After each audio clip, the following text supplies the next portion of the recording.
अब परम पूज्य नेपाल के श्री मणिभद्र मुनि जी महाराज साहब अपना वक्तव्य देंगे। आचार्य श्री जी ने जो बातें कही है, उसका सार यही निकलता है कि व्यक्ति को स्वयं को सुधरना होगा।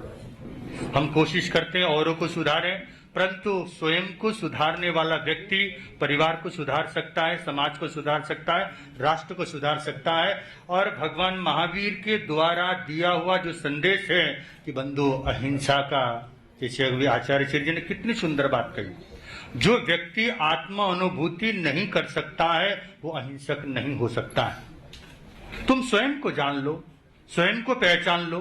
जब तुम स्वयं को पहचान लोगे तो संसार के प्रत्येक जीव में तुम्हें भगवान का वास नजर आएगा। अगर महावीर की आरती करने वाला व्यक्ति किसी जीव की हत्या करता है तो ये समझ ले तू महावीर को क्या कर रहा है, मार रहा है। महावीर को मानना बड़ा सहज है, परंतु महावीर की मानना कठिन होता है। हम भगवान को तो मान लेते हैं परंतु भगवान की नहीं मानते हैं, इसलिए समस्या आती है। तो एक भजन जरूर क्या करूंगा।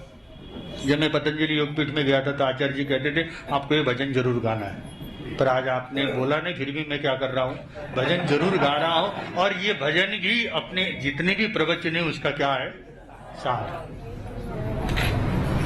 सुनो ये अमरवीर संदेश को, जी और जीने भी दो दोस्तों, जी और जीने भी दो दोस्तों, क्योंकि संसार के हर जीव में भगवान न बसा है। संसार के हर जीव में भगवान बसा है। दुख दो न किसी को ये उसी ने तो कहा है।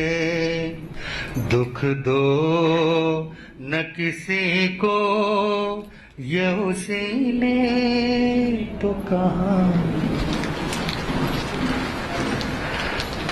बंधु, आज हमने ये कार्यक्रम रखा है सर्वधर्म समभाव। वैसे ये शब्द इतना उपयुक्त नहीं है। सर्व संप्रदाय संभाव हो सकता है। धर्म क्या है? अभी जैसे कि हम प्रवचन सुन रहे थे, तुलसी का पौधा किसी संप्रदाय विशेष का नहीं है, पर हमने बना दिया हमारी मानसिकता कि हमने कहा व्यक्ति विशेष का कहा ये पौधा है। आज जैन, बौद्ध, इस्लाम, सिख, ईसाई ये धर्म नहीं है। जो हम धर्म समझ रहे हैं ये धर्म नहीं, ये संप्रदाय। बंधु, धर्म अलग चीज है और धर्म आत्मा का स्वभाव, जीव का स्वभाव। अहिंसा क्या है? संप्रदाय। अहिंसा संप्रदाय नहीं है, अहिंसा धर्म है। इसलिए अहिंसा परमो धर्म कहा है। अहिंसा धर्म है परंतु संप्रदाय उसकी शाखाएं। जैसे अहिंसा मूल है और जितने भी शाखाएं पेड़ के अंदर फैलती हैं, बंधु उस मूल एक होता है और शाखाएं अनेक होती हैं। जैसे कि मूल में एक अहिंसा है तो बंधु धर्म क्या हो सकता है, बच सकता है। अगर संप्रदाय को हमने बल दिया तो बंधु धर्म क्या हो सकता है, नहीं बच सकता। धर्म को बचाने का साधन क्या है? संप्रदाय। संप्रदाय बुरी चीज नहीं, मैं कह रहा हूं कि संप्रदाय कहीं कोई बुरी चीज नहीं है, परंतु सांप्रदायिकता क्या है, बुरी है। बंधु, संप्रदाय कोई बुरा नहीं। किसी भी महापुरुष ने कभी हिंसा का संदेश नहीं दिया, तो बुरे कहां से? महावीर का संदेश जैनियों के लिए नहीं, सिर्फ बुद्ध का संदेश सिर्फ बौद्धों के लिए नहीं, जीसस का संदेश सिर्फ क्रिश्चियनों के लिए नहीं। बंधु, ये प्रत्येक महापुरुष जो अपना संदेश देते हैं वो तो सब जन के लिए क्या करते हैं, संदेश देते हैं। परंतु हमने क्या कर दिया, उसको संप्रदाय में बांधने के कारण आज समस्याएं आ रही हैं। और पर्यावरण की सुरक्षा के लिए अहिंसक होना जरूरी है। और ये हमारा मूल स्वभाव है। एक शेर होता है, वो हिंसक प्राणी है, परंतु जब अपने बच्चे को उठाता है तो वो कितना प्रेम से उठाता है। बंधु, उसके मूल में क्या है? अहिंसा है, परंतु ज्ञान नहीं। इसके कारण वो हिंसक प्राणी माना जाता है। इसी तरह से हम सब के भीतर में अहिंसा है, वही हमारा धर्म है। और बंधु, जिसने इसको समझ लिया, फिर संसार के अंदर इस दुनिया भर की जो समस्याएं आ रही हैं वो नहीं आ सकती। आज तो हम कहते ये क्या है, मेरा धर्म है, वो तेरा धर्म है। बंधु, कोई किसी का धर्म होता नहीं है। बंधु, मानवता सब सर्वश्रेष्ठ क्या है? धर्म है। बंधु, भगवान ने जिस तरह से हमें संदेश दिया है, चाहे किसी भी संप्रदाय को मानने वाला व्यक्ति क्यों न हो, हिंदू मुस्लिम होना आवश्यक नहीं है, मुस्लिम को हिंदू होने की जरूरत नहीं है। अगर आप सच्चे इंसान बन जाते हैं, जो आपके महापुरुष ने आपके लिए आचार संहिता का निर्माण किया है, जिस संप्रदाय का, उस आचार संहिता का पालन अगर हम लोग करते हैं तो बंधु, धर्म को कहीं कोई खतरा नहीं। खतरा होता है संप्रदाय को। बंधु, धर्म तो हमारा स्वभाव होता है, हमारा गुण है, हमारे सद्गुण ये धर्म होते हैं। क्रोध, मान, माया, लोभ ये अधर्म है। और दया, क्षमा, सरलता, सहनशीलता ये धर्म की कोटि के अंदर आते हैं। इसलिए बंधु, हर व्यक्ति को धर्म के लिए लड़ने की जरूरत नहीं है, धार्मिक होने की आवश्यकता है। और धार्मिक जो व्यक्ति बन जाता है तो दूसरों के लिए समस्या नहीं, वो समाधान बन जाता है। तो आज का ये आयोजन, आज हमारे आचार्य श्री जी का आगमन और सुंदरमणि दीक्षित के आगमन, और साथ साथ में अनेक धर्म गुरुओं ने जो हमारे इस मंच को भारी बना दिया है, मंच को शोभायमान किया है, उनके लिए मैं बहुत बहुत साधुवाद और धन्यवाद देता हूँ।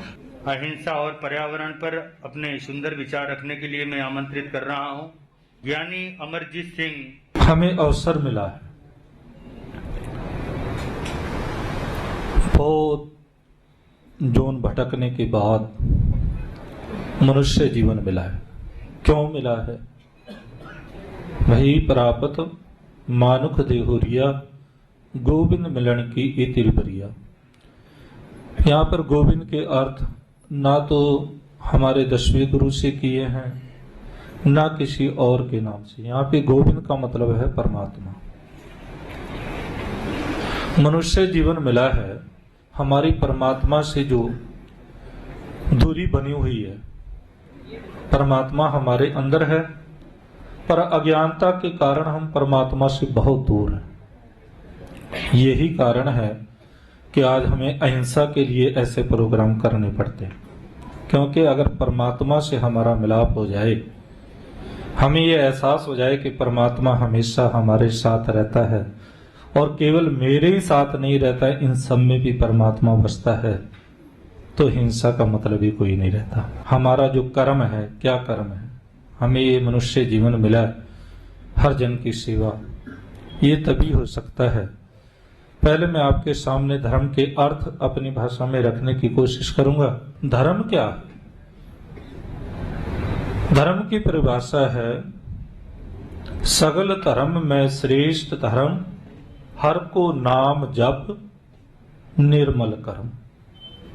धर्म ये है, हमारी जिम्मेदारी, हमारा फर्ज क्या है कि जिस परमात्मा ने हमें संसार में भेजा है, जिसने इस सारी कायनात को बनाया, हर को नाम जप, उस परमात्मा का नाम जपना, निर्मल कर्म, ऐसे काम करने हैं जिससे कभी किसी का बुरा ना हो, निर्मल, मैल से रहित। और ये कब होगा? ये जब होगा उस्तत मन में कर निरंकार, परमात्मा की उस्तत कर। कोई खुदा कहता है, कोई वाहिगुरु कहता है, कोई रब कहता है, कोई राम कहता है, कोई करीम कहता है, खुदाई की। उस्तत मन में कर निरंकार, मन से उस परमात्मा की उस्तत कर, उसकी बढ़ियाई गा, उसके गुणों को गा। कर मन मेरे सत व्यवहार, ऐ मेरे मन सच्चा व्यवहार कर, झूठ का व्यवहार मत कर।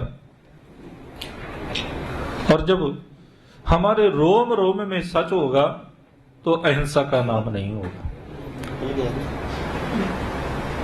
उस्तत मन में कर निरंकार, कर मन मेरे सत व्यवहार, निर्मल रसना अमृत पियो।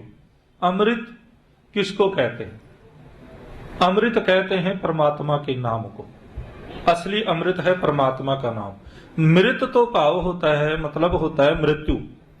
जब सामने अक्षर लग जाता है तो उसका अपोजिट हो जाता है, और वो केवल नाम है। जिस मनुष्य के हृदय में नाम बसता है, शरीरक चोला ये पोशाक सभी को छोड़नी पड़ती है, पर आत्मा करके वो अमर हो जाते हैं। साधु जिसकी वृत्ति होती है साध की, साध किसे कहते हैं? साध वो होता है जिसने अपने ज्ञान इंद्रियों पे काबू पा लिया। ज्ञान इंद्रिय जो हमें मिले हैं, जिन्होंने इन पे काबू पा लिया, ये अच्छे काम करने लग जाए, जिसने अपने मन को साध लिया, उसको साधु कहते हैं। और वो कभी किसी का बुरा नहीं देखता, उसको हरेक में ही परमात्मा नजर आता है। हम अपने जीवन के अंदर जब चलते हैं, हमें अपने आप को ऐसे संजो के चलना है कि हमारे जीवन से हर किसी को सुख मिले, किसी को दुख ना मिले। जो हम प्रदूषण फैलाते हैं उससे हमारे ही जीवन को हानिकारक बीमारियां पैदा होती हैं, और उन बीमारियों का घर जब कोई बन जाता है, फिर वो परमात्मा का नाम नहीं जप सकता, वो कोई अच्छा कर्म नहीं कर सकता। मैं अपने बातों को यहीं पे विश्राम देता हूँ। बड़े सुंदर विचार ज्ञानी अमरजीत सिंह ने आपके समक्ष रखे, और इसी तरह से मानव मिलन महिला विभाग की राष्ट्रीय महामंत्री सौ ललिता ओसवाल आपके समक्ष संस्था की ओर से स्वागत मंतव्य प्रस्तुत कर रही हैं। सौ ललिता ओसवाल। मानव मिलन महिला विभाग पुणे, इस नाम की संस्था हमारे यहाँ 18 साल से चल रही है। मानव मिलन संस्था बहुत ही अच्छे से कार्य कर रही है। अभी अभी हमने डायलिसिस मशीन दिया है, जिससे अनेक मरीजों की सेवा हो रही है। गाय की शेड बनाना, भूखे को खाना देना, दवाइयाँ देना, किसी को शिक्षा के लिए पैसे नहीं तो वो इकट्ठा करना। बस कोई बोलता है हमने पुकारा और तुम चलाए, इस प्रकार हमारी संस्था काम कर रही है। और आज बहुत खुशी की बात है, जो हम टीवी पे रोज देखते हैं, इतनी औषधियाँ बताते हैं कि हम कैसे तंदुरुस्त रहे, कैसे भागे, कैसे दौड़े, कैसे अच्छे रहे, ऐसे दिखाने वाले बालकृष्ण जी आज सामने देखे तो हम सच्ची में इतने खुद को हम आनंद महसूस कर रहे हैं कि हमारे सामने ऐसे ऐसे महानुभाव बैठे हैं। और आज जो यहाँ सब अतिथि पधारे हैं, उन सबका मैं वर्धमान की तरफ से और हमारे मानव मिलन की तरफ से, हमारे सब बहनों की तरफ से हार्दिक हार्दिक स्वागत करती हूँ। ललिता ओसवाल ने बहुत सुंदर विचार आपके समक्ष रखे। अब इसी तरह से अपने विचार देने आ रहे हैं बनते राजरतन, बहुत सुंदर विचार लेकर के आपके समक्ष आ रहे हैं। अहिंसा एवं पर्यावरण, इस विषय के ऊपर हम सब लोग चर्चा के स्वरूप उपस्थित हैं, और जिस वर्धमान प्रतिष्ठान ने ये कार्यक्रम आयोजित किया, ये बहुत ही महत्वपूर्ण, सिर्फ भारत के लिए ही नहीं, पूरे जगत के लिए ये कार्यक्रम की आवश्यकता है। हम लोग अगर यहाँ बैठकर इतने सीमित लोगों में इस विषय के ऊपर चर्चा जरूर कर रहे हैं, लेकिन ऐसी चर्चा होना बहुत ही आवश्यक है, क्योंकि जब तक हमारे मन की स्मृतियों में इस प्रकार के विषय उपस्थित नहीं हो जाएंगे, तब तक हमारा आचरण का भाग नहीं बनता है। और मुझे लगता है कि ये वर्धमान प्रतिष्ठान, उन्होंने जो इस प्रकार का कार्यक्रम करके, और इतने पूजनीय महाराज जी इस कार्यक्रम में उपस्थित हैं, और विषय जो है अहिंसा और पर्यावरण, आप सभी को पता है भारत भूमि ने ही ये अहिंसा का संदेश पूरी दुनिया में दिया है। और भगवान महावीर, भगवान बुद्ध, ये दोनों समकालीन हैं, और दोनों के विचारों में सौम्यता होते हुए भी अहिंसा का प्रदर्शन ज्यादातर जैन समाज ने बहुत अच्छा किया है। जैन समाज का जो अहिंसा का प्रदर्शन है दुनिया में बेजोड़ है, और बुद्ध और महावीर ये दोनों श्रमण परंपरा जो है, जो हम लोग सब भगवान से भी ज्यादा मनुष्य के ऊपर विश्वास करते हैं, और मनुष्य को कर्म प्रवृत्त और कार्य प्रवृत्त करते हैं। तो हमारे ऊपर बहुत ही बड़ी जिम्मेवारी है कि अहिंसा जो है ये नकारात्मक शब्द हमारे सामने दिखाई दे रहा है कि हिंसा नहीं करना। हम सभी प्राणियों का संरक्षण चाहते हैं और सिर्फ प्राणी ही नहीं, यहाँ के वनस्पतियां हैं, यहाँ के पर्यावरण हैं, यहाँ के पहाड़ हैं, यहाँ की नदियां हैं, कि उसका भी संरक्षण हो जाए, उसका भी संवर्धन हो जाए। कि बहुत बार ऐसा होता है कि ये भगवान ने हमारे लिए सब कुछ बनाया। मैं तो ये सोचता, अगर भगवान ने हमारे लिए सब कुछ बनाया तो मैं तो ये सोच रहा है कि हम लोग इस पृथ्वी तल के माली हैं कि जो हमें इसका संरक्षण करना है। ये भी हमारे ऊपर बहुत बड़ी जिम्मेवारी है। तो अहिंसा का जो पाठ बुद्ध और भगवान महावीर ने दुनिया को पढ़ाया, तो हमें इसके वारसदार हैं, तो हमें दुनिया के साथ ये संदेश वहां तक पहुंचाना चाहिए।